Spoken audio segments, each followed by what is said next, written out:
Liệt xưa một ngày một bọnទាំងkiaบางคนអស់នេះកំពុងតែមានតម្រូវការចង់ទិញនៅរថយន្តថ្មីសម្រាប់ប្រើប្រាស់ក្នុងឱកាសបុណ្យចូលឆ្នាំថ្មីខាងមុខនេះប៉ុន្តែมันមានតែប្រាក់គ្រប់គ្រាន់មែនអត់តោះអបអារម្មណ៍ទៀតហើយជាមួយនឹងក្រុមហ៊ុន Wuling Cambodia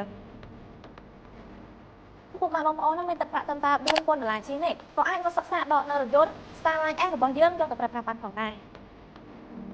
Model Starline S នេះបងប្អូនគឺជារថយន្ត SUV 5ផ្អីលក្ខណៈគ្រួសារដែលជាប្រភេទរថយន្ត Plug-in Hybrid ដែលអាចប្រើបានទាំងសាំងផងនិងអគ្គិសនីផងគឺសន្សំใจខ្លាំងមែនទែនបងប្អូន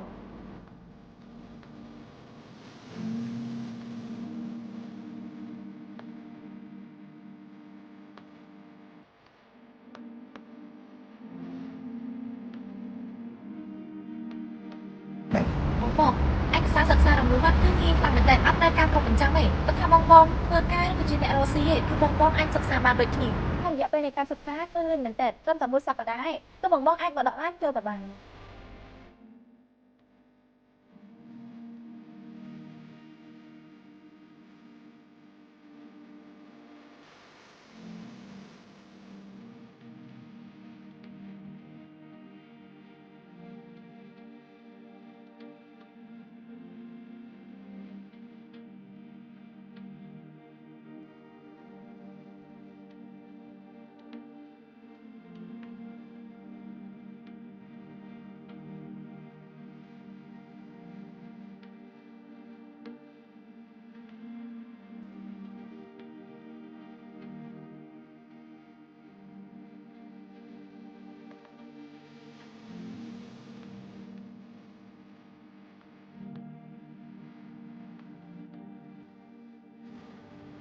សម្រាប់បងដែលចង់ដឹងអំពីព័ត៌មានសិក្សារំលួលកាន់តែច្បាស់បងអាចឆាតចូល page ជាផ្លូវការរបស់ក្រុមហ៊ុនបាននិងកំពុងបានបងប្អូនអាចចេញមកដល់ showroom ផ្ទាល់ដែលមានទីតាំងស្ថិតនៅលើផ្លូវជាតិលេខ 6A ខាងជ្រោយចង្វាររាជធានីភ្នំពេញ